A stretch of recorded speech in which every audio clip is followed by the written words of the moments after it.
Classificação indicativa. Livre para todos os públicos.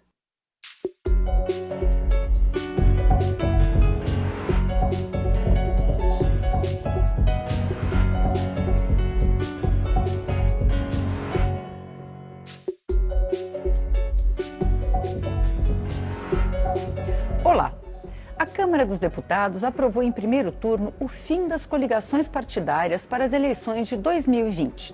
A expectativa inicial era de que essa regra mudasse já para as próximas eleições em 2018. O texto da deputada Sheridan, do PSDB de Roraima, abriu a possibilidade de os partidos formarem federações. Essas federações têm especial importância para os pequenos partidos. Isso porque também foi aprovada uma cláusula de desempenho. Na legislatura seguinte a 2018, para ter acesso ao fundo partidário e ao tempo de televisão, os partidos devem ter número de votos crescente a cada eleição, começando por 1,5% dos votos válidos nacionais a deputado federal, distribuídos em pelo menos 1/3 dos estados. Em 2030, a cláusula chegará a 3% dos votos válidos distribuídos em pelo menos 1/3 dos estados, com um mínimo de 2% em cada um deles. O Câmara Debate da Rádio TV Câmara vai conversar sobre essas mudanças com os deputados Odorico Júnior, do PV da Bahia, e Pedro Kizai, do PT de Santa Catarina. Deputado Odorico, a maior resistência ao fim das coligações partiu dos pequenos partidos, os partidos com pequena representação. Como é que o senhor vê essa questão do fim das coligações? O senhor que representa o PV, é um partido que ainda está começando. O PV, ele tem uma diferença grande entre os demais partidos pequenos. Hoje nós temos vários partidos pequenos que começaram a serem criados e por isso essa cláusula foi uma necessidade de votação, porque vários partidos pequenos são criados e são chamados partidos de aluguel, que não tem uma ideologia partidária, não tem uma linha política.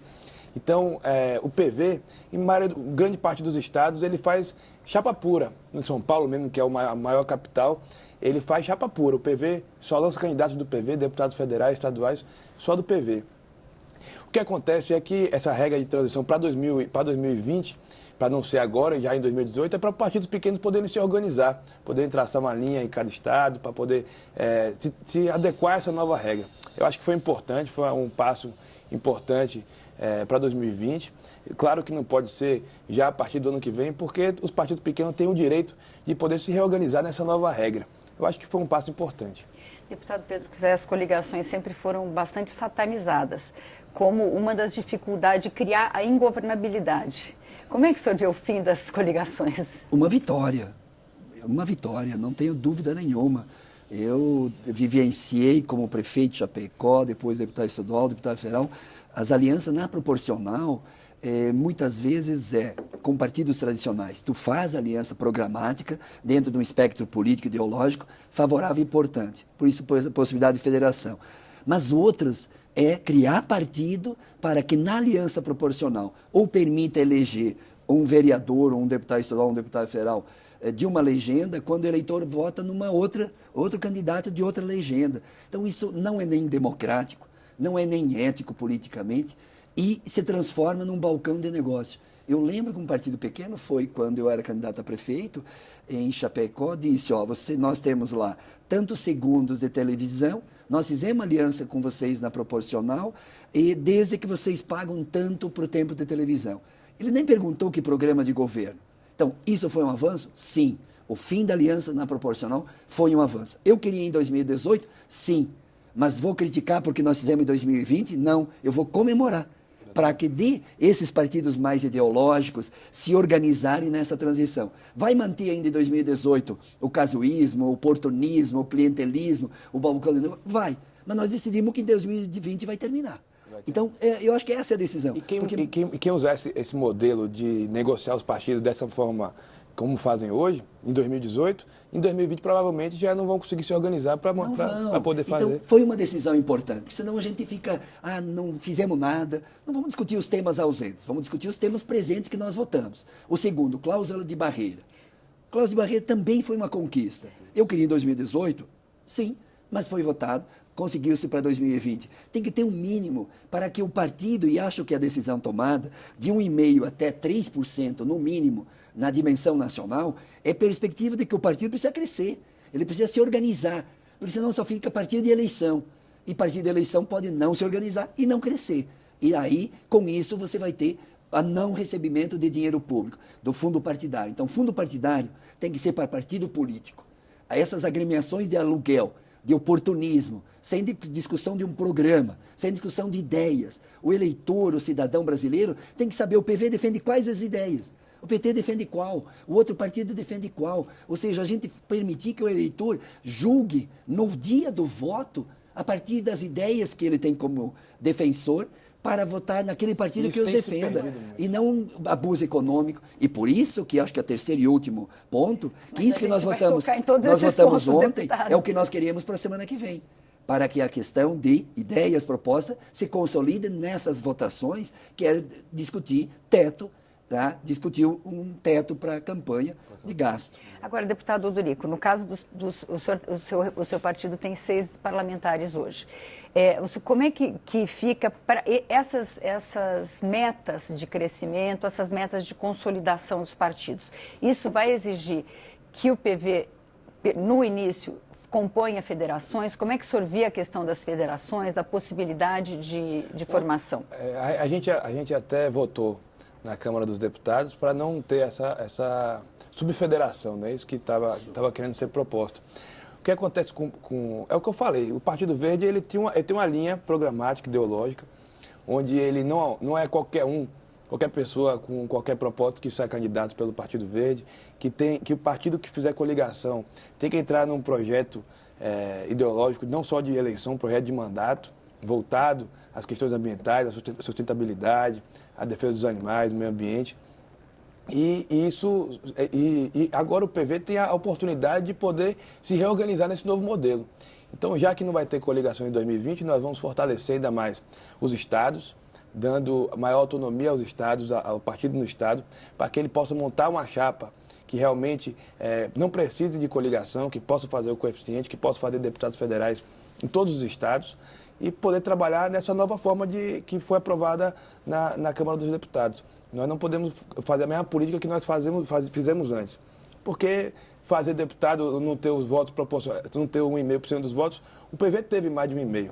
Mesmo com 6 deputados, ele teve mais de 1,5% dos votos.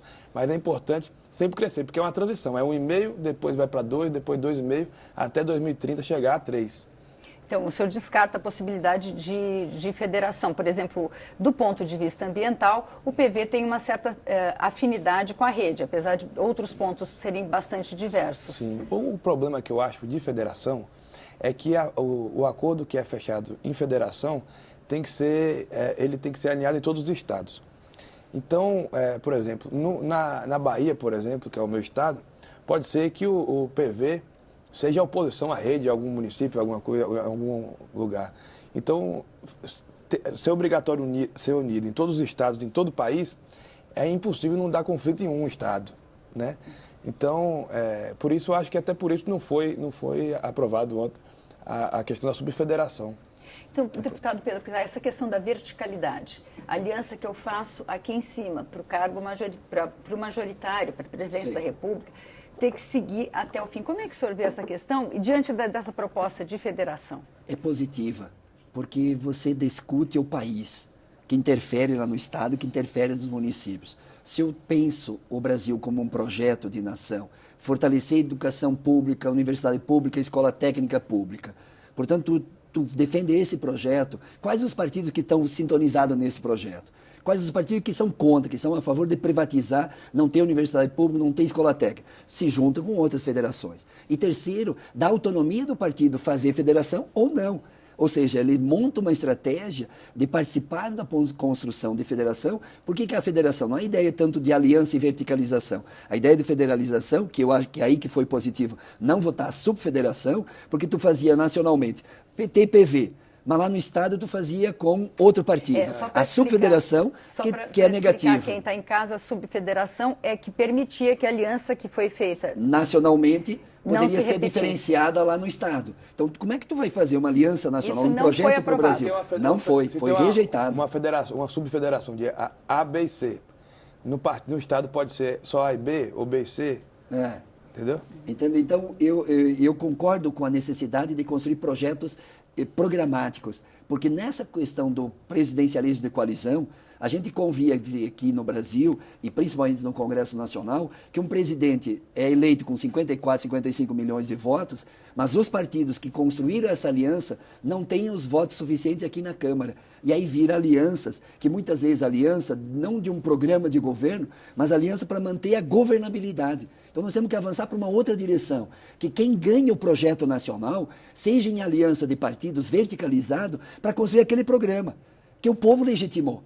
Não, entendeu? Então, agora nós estamos vendo uma exceção, um processo de exceção. O programa que está em curso com o governo Temer não foi votado nas urnas. Então, o povo não participou dessa agenda, né, neoliberal, ultraliberal. Nem o Aécio defendeu essa agenda. Entregar esse patrimônio, entregar para os estrangeiros, entregar a Amazônia, PV. Como é que ninguém, nenhum candidato a presidente defendeu entregar a Amazônia para as mineradoras estrangeiras? Mas ele põe. Então, esse é um estado de exceção. Mas, do ponto de vista da democracia, nós vivíamos um problema de não ter federação, de não ter aliança nacionalizada, dificultando qualquer perspectiva de governabilidade. Hoje então, nós temos uma falta de representatividade no Congresso, diante do povo, que parte dessa questão do balcão de negócios que o deputado Pedro citou. Onde o ministro, ele é ministro não porque ele é bom naquela matéria daquele ministério.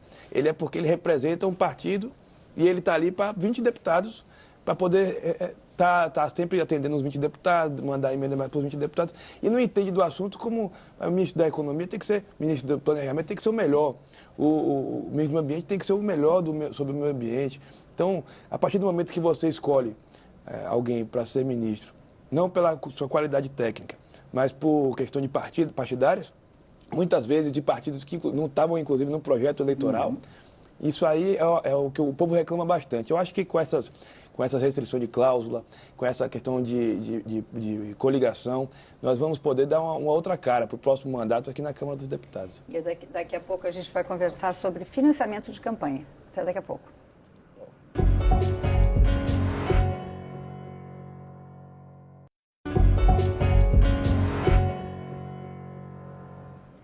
O Câmara Debate está de volta. Hoje nós estamos discutindo a reforma política com os deputados Pedro Kizai, do PT de Santa Catarina, e o Dorico Júnior, do PV da Bahia. Deputados, a questão que se coloca para 2018, que já está aí, é a questão de como vai ser paga essa eleição.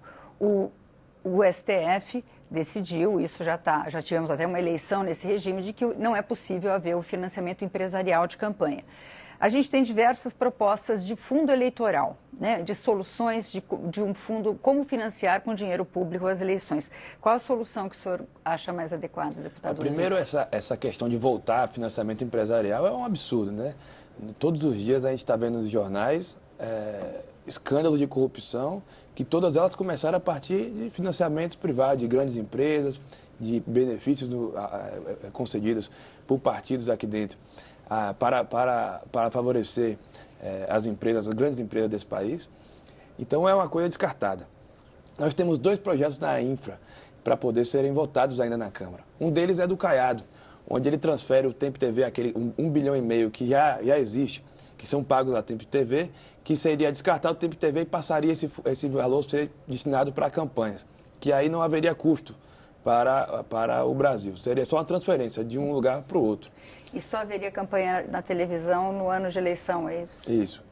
E a outra questão seria a do Eunício, se eu não me engano, que é uma proposta que tem esse também 1,5 bilhão da questão do tempo de TV, mas também entraria as emendas de bancada dos deputados e senadores, que aí aumentaria para 3 e cacetada de bi. Eu acho assim, no meu ponto de vista, essa primeira proposta do Caiado é interessante, porque é uma transferência não gera custo para o governo e não gera custo para o povo e não tem um desgaste político. Nessa outra emenda de bancada, porque normalmente as emendas de bancada são destinadas para a construção de hospitais, para a construção de escolas.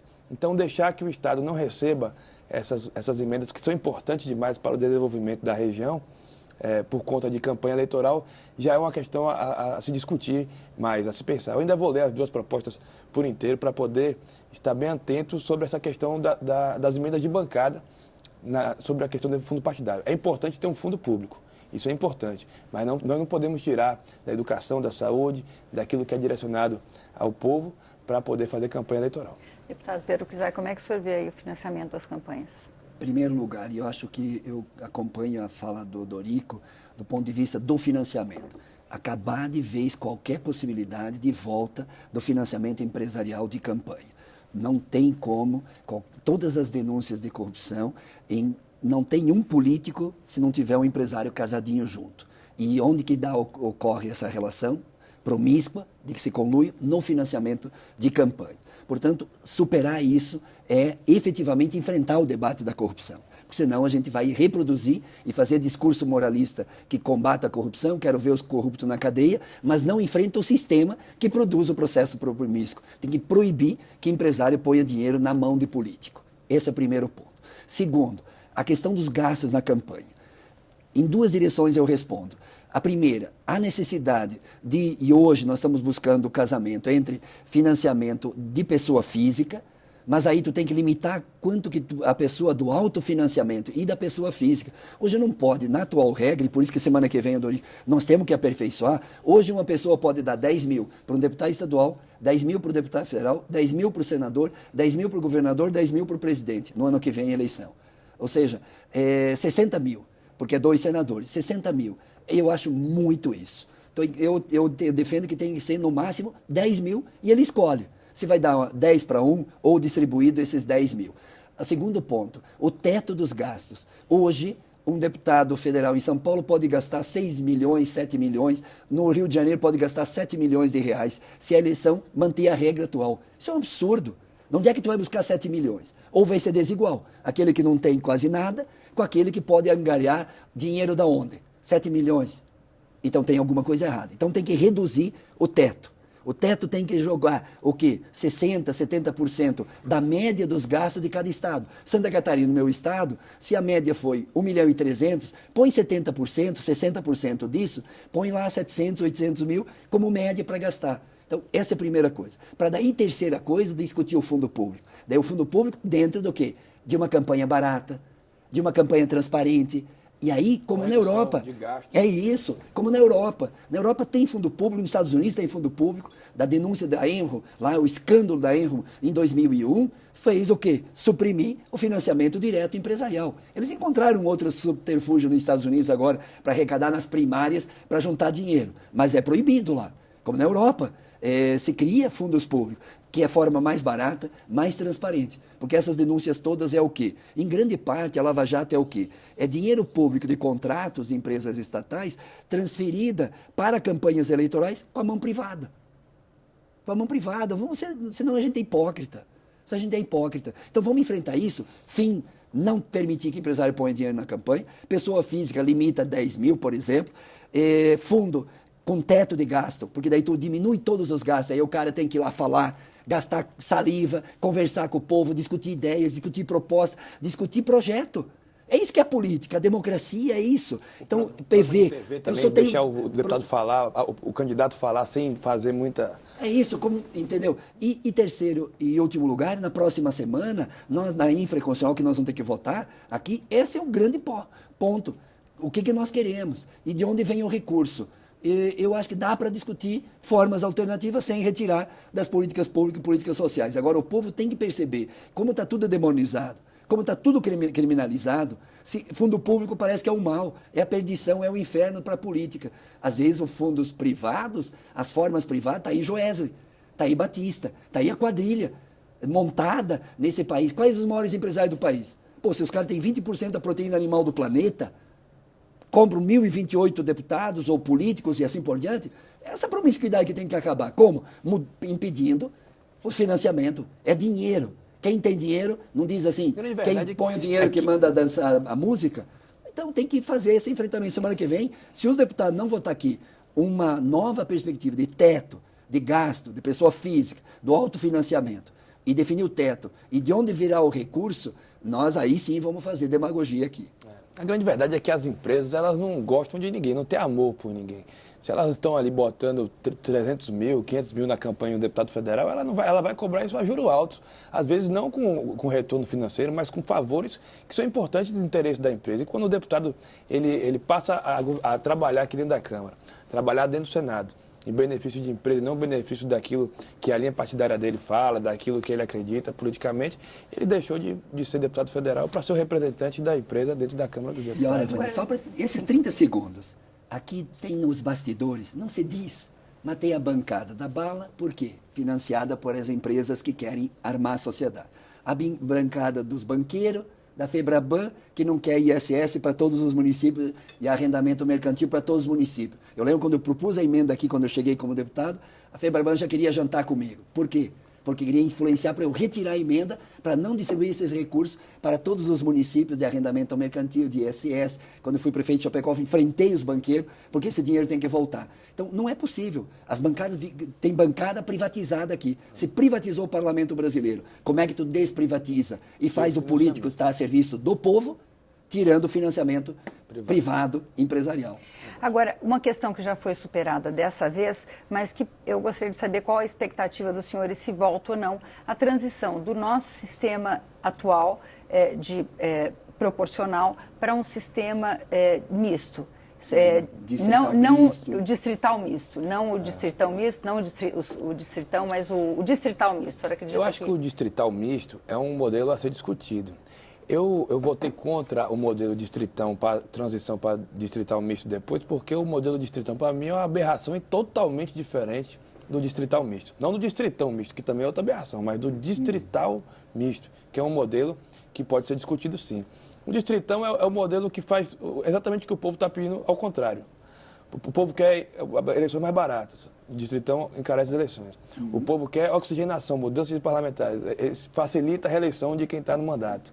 O povo quer mais candidatos nas eleições, mais opções.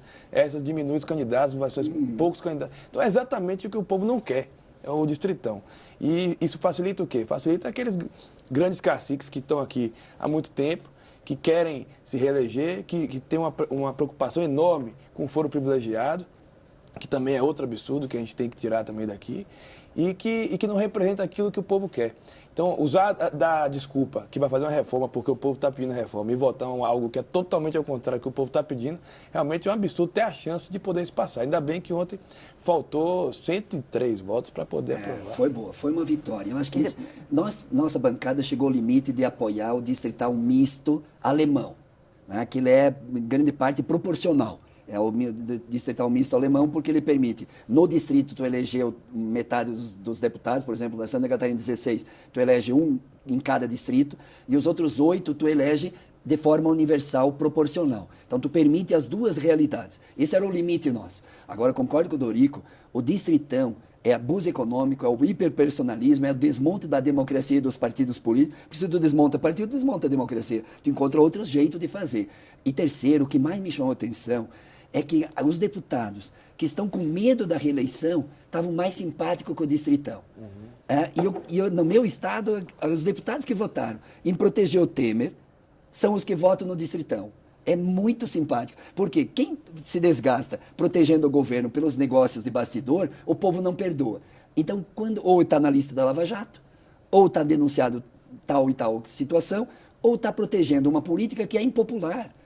Como é que tu apoia o Temer se ele tem 4% de aceitação? Então, para você manter-se seus benefícios no governo, dar sustentação ao governo, como é que tu se reelege? Não se reelege. Então, tu faz o distritão, com o distritão não tem alternativa, o povo ou vota nele, ou fica em casa, eles são eleitos igual. Então, essa relação, né, meio promíscua que o distritão tentou trabalhar, os deputados deram basta, derrotamos o distritão, vitória para o povo brasileiro. A gente tem 30 segundos para cada um dos senhores concluir o que o senhor espera agora de regras para 2018. Pô, a gente deu, Vânia, um passo importante na Câmara dos Deputados. Aquilo que a gente esperava que nada seria aprovado, foi aprovado. Nós encerramos com as coligações para 2020, criamos uma cláusula de desempenho. O povo brasileiro está cada vez mais atento a essas questões e a gente espera que com o tempo a gente consiga ir adequando melhor ainda para que o povo brasileiro se sinta cada vez mais representado no Congresso Nacional, coisa que não acontece hoje. Deputado Eu Pedro quero Kizai. dizer que, gostando ou não da política, é pela política que a gente define o futuro de um país. Então, as pessoas têm que participar da política, participar da democracia e descriminalizar que é a situação que hoje está sendo vivenciada. Não tem como. Nós vamos decidir o futuro de um país pela política. Se envolva, se participa e mais democracia, mais participação, mais formas de envolvimento, renovação, etc. E menos esses movimentos que, às vezes, quando está em crise política, tu vai resolver pela política a crise. Não fazer movimentos conservadores, reacionários, de ficar levantando general falando em voltas militares, ditadura militar.